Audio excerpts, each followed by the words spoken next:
just thought we would compare two Cartier chronographs, since I happen to have both of them in my possession at this moment. This one belongs to my friend Gordon, and this one is mine. But I think it's very interesting to compare these two pieces because while they have quite a few similarities, they're actually very, very different. The Roadster, let's start with the Roadster. The Roadster's big differences from the Santos is, well, first off, the case shape is completely different. And it's got these interesting screws that go in through the tops of the lugs that go all the way through into the case to help secure the movement in the spacer. And the magnifier, the way the number one, the fact that it has a magnifier, the Santos does not, and that it goes all the way around the case and is part of the total case design, being mirrored even in the metal on the back of the watch. It has quick release lugs, and all in all, a very, very beautiful presentation. Now, let's take a quick look at the Santos.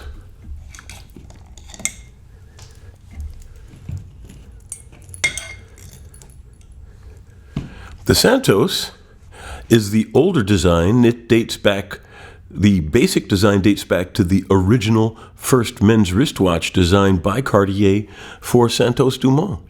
And it also has a very similar face treatment in the Roman numerals and white face and the way the sword hands are loomed, and the rest of the face is not.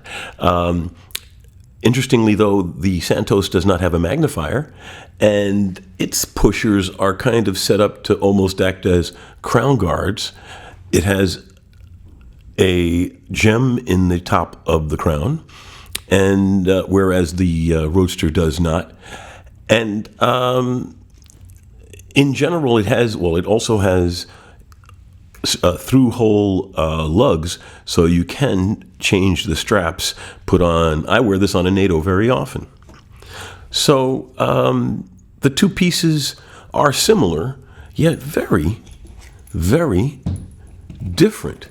They're both base ETA movements.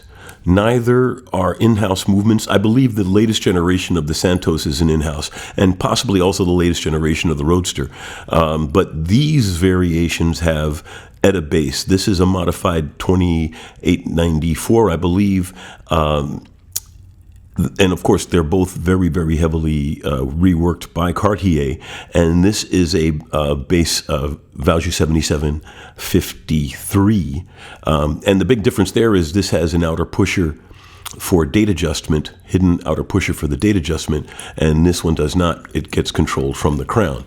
It has running 3 o'clock seconds, and this one has running 9 o'clock seconds. The last one I saw that had running 3 o'clock seconds was the Rado. The Rado Captain Cook chronograph also runs in that fashion. So there you go. Two very similar, yet very different Cartier chronographs.